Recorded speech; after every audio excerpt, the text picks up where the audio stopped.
नमस्कार दोस्तों। उत्तराखंड देवभूमि के नाम से पहचाना जाने वाला राज्य है, जहां एक तरफ बर्फ से ढकी पहाड़ियां हैं तो दूसरी तरफ राजनीतिक गलियारों में गर्मी कम होने का नाम ले नहीं रही। जहां एक तरफ गांवों की सरकार बनने की प्रक्रिया को लेकर अफसरशाही और राजनेताओं के बीच रस्साकशी चल रही है, वहीं दूसरी तरफ सियासत में प्रेम विवाह और यूसीसी के उल्लंघन की एक दिलचस्प लेकिन चिंताजनक कहानी सामने आ रही है। और इन्हीं सबके बीच उत्तराखंड चुपचाप एक नया मुकाम हासिल कर रहा है, देश का अगला फिल्म निर्माण हब बनने की ओर। यानी उत्तराखंड अब तेज गति से कश्मीर को पीछे छोड़ फिल्म निर्माताओं का मुख्य डेस्टिनेशन बनता चला जा रहा है। आज के शो में हम इन्हीं मुद्दों पर करेंगे बात, यानी लोकतंत्र की गंभीरता, राजनीति की सच्चाई और विकास के छुपे हुए आयामों की। चलिए शुरू करते हैं।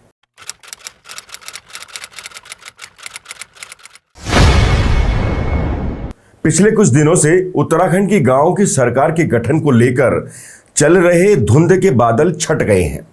लंबे संशय के बाद आखिरकार उत्तराखंड हाईकोर्ट ने पंचायत चुनावों पर लगी रोक हटा दी है। अब पंचायत चुनाव का रास्ता साफ हो गया है, लेकिन पंचायत चुनाव को लेकर उत्तराखंड में जो घटनाक्रम सामने आया है वो सिर्फ एक चुनावी चूक नहीं, बल्कि लोकतंत्र के प्रशासनिक ढांचे में गहराई तक मौजूद गड़बड़ियों की झलक है। राजनीतिक नेतृत्व का यह दावा है कि उन्हें नियमावली की जानकारी ही नहीं थी और नौकरशाही की ओर से नोटिफिकेशन छप नहीं पाया। जैसे जवाब इस बात का संकेत है कि या तो सरकार व्यवस्था पर नियंत्रण खो चुकी है या फिर जानबूझकर जनप्रतिनिधियों की भूमिका को गौण किया जा रहा है। ये स्थिति सवाल उठाती है कि क्या लोकतंत्र में चुने हुए नेताओं की भूमिका अब महज औपचारिकता रह गई है। अगर पंचायती राज मंत्री तक को नियमावली का ज्ञान नहीं और निर्णय अफसरशाही के इशारे पर हो रहे हैं, तो ये बताता है पंचायत मंत्री के हाथ में नियंत्रण नहीं है और नियंत्रण वो कर रहे हैं जिन्हें जनता ने चुना नहीं है, यानी प्रदेश के अधिकारी।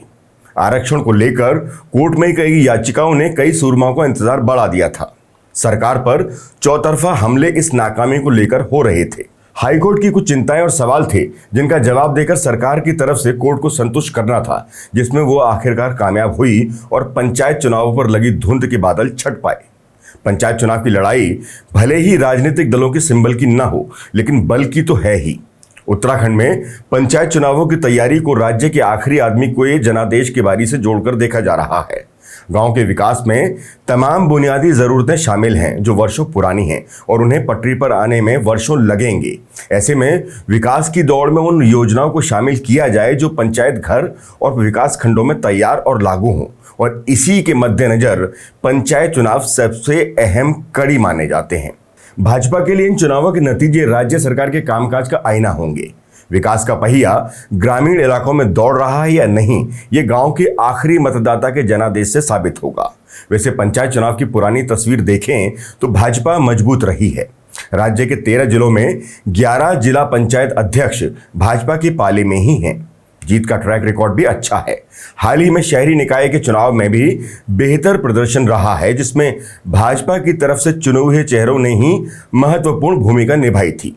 चूंकि ये चुनाव पार्टी के सिंबल का नहीं है, यही कारण है कि पंचायत चुनाव के लिए भाजपा उन्हीं चेहरों की तलाश कर रही है जो जिताऊ होने के साथ भाजपा की विचारधारा का झंडा उठाकर चल रहे हों। दूसरी तरफ कांग्रेस भी कई सवाल उठा रही है। पंचायत चुनावों को लेकर राज्य में उपजे संवैधानिक संकट पर कांग्रेस ने सरकार और नौकरशाही दोनों को कटघरे में खड़ा किया है। कांग्रेस का आरोप है कि भाजपा सरकार शुरू से ही पंचायत चुनाव नहीं कराना चाहती थी और अदालत की फटकार के बाद ही मजबूरी में एक कदम बढ़ाया गया। कांग्रेस ने पंचायत चुनाव में देरी को लेकर भी पंचायती मंत्री सतपाल महाराज पर सवाल उठाया है। कांग्रेस का कहना है कि कौन है प्रदेश का पंचायती राज मंत्री, क्या उसे नियमावली की जानकारी भी नहीं। उन्होंने कहा कि प्रदेश में नौकरशाही पूरी तरह से मंत्रियों पर हावी हो चुकी है। निर्णय नौकरशाही ले रही है और राजनीतिक नेतृत्व केवल हस्ताक्षरकर्ता बनकर रह गया है। कुल मिलाकर चुनावी घोषणा के साथ दोनों दल इस बात की रणनीति तो बना ही रहे हैं कि कैसे गांवों में प्रधानों, जिलों में पंचायत अध्यक्षों की पहचान उनके दल से हो, जबकि कोशिश इस बात की होनी चाहिए कि कोई गांव राज्य के मानचित्र से विलुप्त न हो जाए। उन्हें बसाया कैसे जाए। राज्य की आज आवश्यकता गांव में राजनीतिक पकड़ मजबूत बनाने से अधिक गांव को मजबूती देने और सुविधा संपन्न बनाने की है, जिसमें कहीं ना कहीं कुछ कमी तो दिखाई देती ही है। पंचायत चुनाव के उद्घोष के बाद जरा एक नज़र उस खबर पर भी डाल लेते हैं जो हाल ही में चर्चा का विषय बन रही है।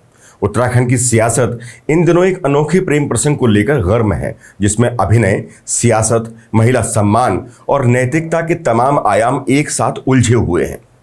चर्चित भाजपा नेता और हरिद्वार जिले के ज्वालापुर से पूर्व विधायक सुरेश राठौर हाल ही में उर्मिला सनावर, जो एक अभिनेत्री हैं, उनके साथ मंच साझा करते हुए उन्हें अपने जीवन साथी बना बैठे। यहाँ ये बताना भी जरूरी है कि भारतीय जनता पार्टी के पूर्व विधायक सुरेश राठौर पहले से शादीशुदा हैं। उनकी दूसरी शादी को लेकर उठा विवाद न केवल व्यक्तिगत बल्कि राजनीतिक और सामाजिक स्तर पर भी चर्चा का विषय बन गया है। ये मामला इसलिए भी गंभीर है क्योंकि उत्तराखंड देश का पहला राज्य है जहां यूनिफॉर्म सिविल कोड यानी यूसीसी लागू किया गया है, जो एक व्यक्ति द्वारा एक से अधिक विवाह को प्रतिबंधित करता है। सुरेश राठौर के इस कदम ने न केवल उनकी निजी जिंदगी को सुर्खियों में ला दिया है, बल्कि इस घटना ने भाजपा और उत्तराखंड सरकार की नीतियों पर भी सवाल खड़े किए हैं। ये कहानी उनके विवादास्पद रिश्ते, सामाजिक और कानूनी उलझनों और राजनीतिक निहितार्थ की पूरी तस्वीर प्रस्तुत करती है। ये मामला पहली बार 2024 में तब सुर्खियों में आया जब उत्तर प्रदेश के सहारनपुर की रहने वाली अभिनेत्री उर्मिला सनावर ने सार्वजनिक रूप से दावा किया कि सुरेश राठौर ने उनके साथ शादी की थी। उर्मिला ने कहा कि 2023 में नेपाल के प्रसिद्ध पशुपतिनाथ मंदिर में सुरेश राठौर ने उनसे गंधर्व विवाह रचाया था। उनके अनुसार इस शादी के बाद सुरेश ने उनसे दूरी बना ली और उन्हें पत्नी का दर्जा देने से इनकार कर दिया। उर्मिला ने यह भी दावा किया कि सुरेश ने उन्हें मंगलसूत्र पहनाया और एक फॉर्च्यूनर कार उपहार में दी थी, जो उनके रिश्ते की गंभीरता को दर्शाता था। उर्मिला ने अपनी बात को मजबूती देने के लिए सोशल मीडिया और प्रेस कॉन्फ्रेंस का सहारा लिया। सितंबर 2024 में उन्होंने एक वीडियो साझा किया जिसमें वो भावुक होकर कहती नजर आईं कि सुरेश ने उनकी कार छीन ली और उन्हें आर्थिक तंगी का सामना करना पड़ रहा है। उन्होंने ये भी कहा कि सुरेश उन्हें पत्नी का दर्जा देने से इनकार करते हैं। इस वीडियो ने सोशल मीडिया पर तहलका मचा दिया और सुरेश राठौर की छवि पर सवाल उठने लगे। शुरुआत में सुरेश राठौर ने इन आरोपों पर कोई टिप्पणी नहीं की। उनकी इस चुप्पी ने मामले को और रहस्यमयी बना दिया। कुछ लोगों ने इसे उनकी ओर से अप्रत्यक्ष स्वीकारोक्ति माना, जबकि उनके समर्थकों का कहना था कि ये एक राजनीतिक साजिश है जिसका उद्देश्य उनकी छवि को धूमिल करना है।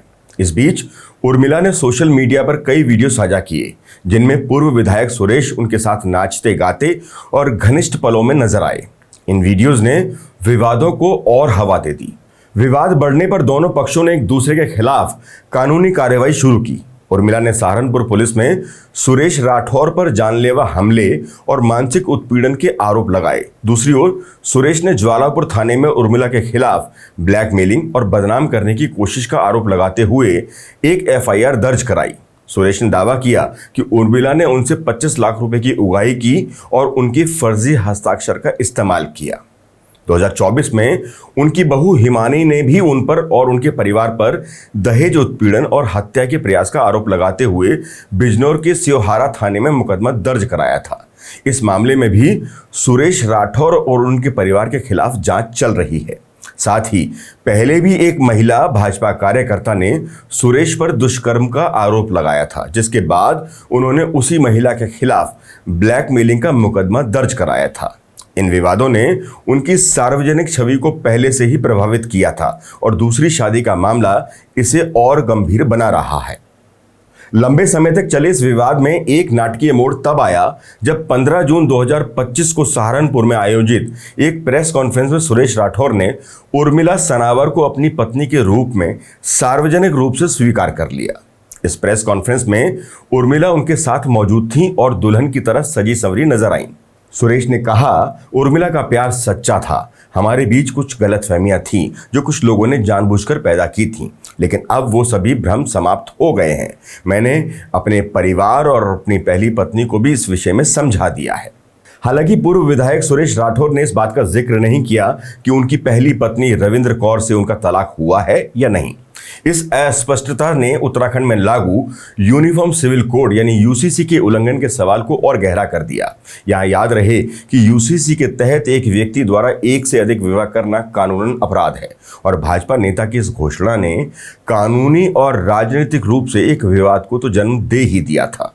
विवाद और हंगामा बढ़ते ही राठौर पलट गए, सफाई दी कि ये तो बस एक फिल्म का सीन था। इस सफाई ने आग में घी डालने का काम किया। सवाल उठने लगे कि क्या अब भाजपा नेताओं की सार्वजनिक घोषणाएं भी किसी स्क्रिप्ट का हिस्सा हैं, और अगर ये अभिनय था तो मंच, माला और सार्वजनिक संवाद किस लिए?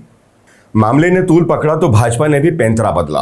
पहले चुप्पी साधी रही, फिर जन दबाव बढ़ने पर राठौर को पार्टी की छवि धूमिल करने और अनुशासनहीनता के आरोप में नोटिस थमा दिया गया।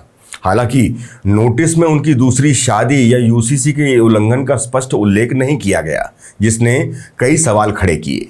कुछ लोगों ने इसे भाजपा की दोहरी नीति करार दिया, क्योंकि पार्टी ने अपने नेता के खिलाफ यूसीसी उल्लंघन के बजाय केवल अनुशासनहीनता का आरोप लगाया। राठौर ने भी प्रदेश अध्यक्ष महेंद्र भट्ट से भेंट कर अपना पक्ष रखा है, जिस पर पार्टी में विचार किया जा रहा है। इस पूरे घटनाक्रम ने कांग्रेस को हमलावर होने का मौका दे दिया। कांग्रेस ने भाजपा पर हमला बोलते हुए कहा, नाटक, झूठ और पाखंड की शैली से जनता को भ्रमित नहीं किया जा सकता। उन्होंने तंज कसते हुए पूछा, तू इधर उधर की बात न कर, ये बता कारवां लुटा तो कहाँ लुटा? कांग्रेस ने इस मुद्दे को जोर शोर से उठाया। कांग्रेस ने कहा कि सुरेश राठौर का ये कृत्य उत्तराखंड में लागू यूसीसी का खुला उल्लंघन है। उन्होंने भाजपा और मुख्यमंत्री पुष्कर सिंह धामी की सरकार पर चुनिंदा तरीके से कानून लागू करने का आरोप लगाया। कांग्रेस ने पूछा, अगर यूसीसी लागू है तो सुरेश राठौर के खिलाफ कार्रवाई क्यों नहीं की जा रही? क्या ये कानून सिर्फ आम लोगों के लिए है और भाजपा नेताओं पर लागू होता नहीं? ये भाजपा के दोहरे मापदंडों को दर्शाता है। कुछ कांग्रेसी नेताओं ने इसे यूसीसी का मजाक करार दिया और कहा कि यह कानून केवल दिखावे के लिए लागू किया गया है। तो क्या माना जाए, क्या यह कानून सिर्फ आम लोगों के लिए है या फिर बीजेपी नेताओं पर भी ये 100% लागू होगा? कम से कम अभी तो यही लग रहा है कि यह मामला ठंडे बस्ते में ही जाएगा। यह मामला केवल सुरेश राठौर और उर्मिला सनावर के निजी रिश्ते तक सीमित नहीं रहा। उत्तराखंड में यूसीसी को लागू करने वाला पहला राज्य होने के नाते इस घटना ने कानून की प्रभावशीलता और लागू करने की प्रक्रिया पर सवाल उठाए हैं। यूसीसी को मुख्यमंत्री पुष्कर सिंह धामी ने एक ऐतिहासिक कदम बताया था, जिसका उद्देश्य सभी धर्मों और समुदाय के लिए एक समान कानून लागू करना है। हालांकि सुरेश राठौर जैसे एक वरिष्ठ भाजपा नेता द्वारा दूसरी शादी की घोषणा ने इस कानून की विश्वसनीयता पर सवाल खड़े किए हैं। भाजपा के लिए यह मामला एक चुनौती बन गया है, क्योंकि उनकी अपनी सरकार के द्वारा लागू यूसीसी की विश्वसनीयता दांव पर लगी है। दूसरी ओर कांग्रेस ने इस मुद्दे को भुनाने की कोशिश की है। आने वाले दिनों में यह देखना महत्वपूर्ण होगा कि क्या सुरेश राठौर के खिलाफ यूसीसी के तहत कोई कानूनी कार्रवाई होती है या भाजपा उन्हें पार्टी से निष्कासित करती भी है कि नहीं। राजनीतिक विवादों के बाद एक नज़र उत्तराखंड की राजनीति के सुखद पहलू की तरफ भी करना जरूरी है। उत्तराखंड अपनी प्राकृतिक सुंदरता, हिमालय की गोद में बसे मनोरम दृश्यों और शांत वातावरण के लिए जाना जाता है। अब भारतीय फिल्म उद्योग के लिए एक उभरता हुआ केंद्र भी बन रहा है। उत्तराखंड को मुंबई फिल्म निर्माताओं का नया कश्मीर कहा जाने लगा है, क्योंकि यहाँ की खूबसूरती और सुगम सुविधाएं फिल्म निर्माताओं को आकर्षित कर रही हैं। इस पहल की नींव पूर्व मुख्यमंत्री त्रिवेंद्र सिंह रावत ने रखी थी, जिसे वर्तमान मुख्यमंत्री पुष्कर सिंह धामी ने नई ऊंचाइयों तक पहुंचाया है। उत्तराखंड अपने विविध भूदृश्यों के कारण फिल्म निर्माताओं के लिए एक आदर्श स्थान है। यहाँ की बर्फ से ढकी हिमालयी चोटियाँ, घने जंगल, झरने, नदियाँ और प्राचीन मंदिर किसी भी कहानी को जीवंत कर सकते हैं। पहले कश्मीर अपनी प्राकृतिक सुंदरता के कारण फिल्म निर्माताओं की पहली पसंद था, लेकिन सुरक्षा और अन्य कारणों से वहाँ शूटिंग करना अब चुनौतीपूर्ण हो गया है। उत्तराखंड ने इस कमी को पूरा किया और अपनी सुलभता और सुंदरता के साथ फिल्म निर्माताओं के लिए एक नया विकल्प प्रदान किया है। उत्तराखंड को फिल्म निर्माण के लिए एक आकर्षक गंतव्य बनाने की शुरुआत पूर्व मुख्यमंत्री त्रिवेंद्र सिंह रावत के कार्यकाल में हुई। 2017 में उनकी सरकार ने उत्तराखंड फिल्म नीति की शुरुआत की, जिसका उद्देश्य राज्य को फिल्म शूटिंग के लिए एक सुगम और लागत प्रभावी स्थान के रूप में स्थापित करना था। इस नीति के तहत कई महत्वपूर्ण कदम उठाए गए। पहला सिंगल विंडो क्लियरेंस सिस्टम, जिसमें फिल्म निर्माताओं को अनुमति प्राप्त करने में होने वाली परेशानियों को कम करने के लिए एक सिंगल विंडो सिस्टम शुरू किया गया, जिसके तहत शूटिंग की अनुमति जल्दी और आसानी से मिल सके। दूसरा, वित्तीय प्रोत्साहन, जिसमें उत्तराखंड में शूटिंग करने वाली फिल्मों को सब्सिडी और कर छूट प्रदान की गई। उदाहरण के लिए, यदि कोई निर्माता 50% से अधिक शूटिंग उत्तराखंड में करता है तो उसे विशेष वित्तीय लाभ दिए जाते हैं। तीसरा, स्थानीय प्रतिभाओं को प्रोत्साहन, जिसमें स्थानीय कलाकारों, तकनीशियनों और अन्य कर्मचारियों को फिल्म निर्माण में शामिल करने के लिए प्रोत्साहित किया गया, जिसमें स्थानीय रोजगार को बढ़ावा मिला। चौथा, उत्तराखंड फिल्म डेवलपमेंट काउंसिल, जिसमें फिल्म निर्माण को बढ़ावा देने के लिए इस काउंसिल की स्थापना की गई, जो निर्माताओं को तकनीकी और प्रशासनिक सहायता प्रदान करती है। इन कदमों के परिणाम स्वरूप कई बॉलीवुड फिल्में जैसे 32 गुल मीटर चालू, केदारनाथ उत्तराखंड में शूट की गई। त्रिवेंद्र सरकार की ये नीति न केवल फिल्म उद्योग को आकर्षित करने में सफल रही, बल्कि इसने राज्य के पर्यटन को भी बढ़ावा दिया। त्रिवेंद्र सरकार के बाद पुष्कर सिंह धामी सरकार ने इसको जबरदस्त विस्तार दिया। धामी सरकार ने इस नीति को और अधिक मजबूत और व्यापक बनाया है। धामी सरकार में उत्तराखंड को न केवल एक शूटिंग डेस्टिनेशन के रूप में, बल्कि एक पूर्णकालिक फिल्म निर्माण हब के रूप में स्थापित करने की दिशा में काम किया जा रहा है। इसके लिए सरकार ने कई महत्वपूर्ण कदम उठाए हैं। 7 नवंबर 2023 को मुख्यमंत्री धामी ने मुंबई में एक रोड शो आयोजित किया, जिसमें बॉलीवुड के प्रमुख निर्माताओं, निर्देशकों और कलाकारों के साथ बैठक की गई।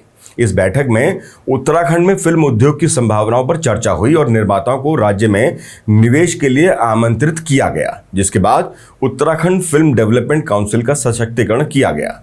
धामी सरकार ने फिल्म नीति को और अधिक आकर्षक बनाया। इसमें डिजिटल प्लेटफॉर्म और वेब सीरीज के लिए विशेष प्रावधान शामिल किए गए हैं, जो आधुनिक मनोरंजन उद्योग की मांगों को पूरा करते हैं। इसके अलावा उत्तराखंड में एक विश्व स्तरीय फिल्म सिटी स्थापित करने की योजना पर काम चल रहा है, जो पोस्ट प्रोडक्शन, VFX और अन्य तकनीकी सुविधाओं को एक ही स्थान पर प्रदान करेगी।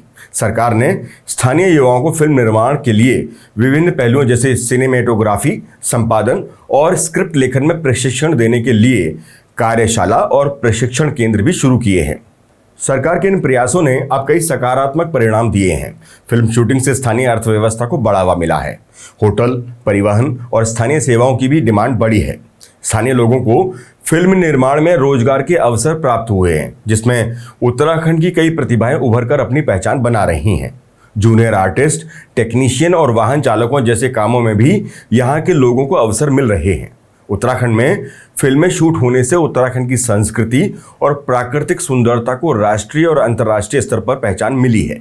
सरकार के प्रयास का ही नतीजा मौजूदा आंकड़े भी दिखा रहे हैं। उत्तराखंड में 2025 तक शूट हुई फिल्मों और वेब सीरीज की सटीक संख्या भी बढ़ रही है।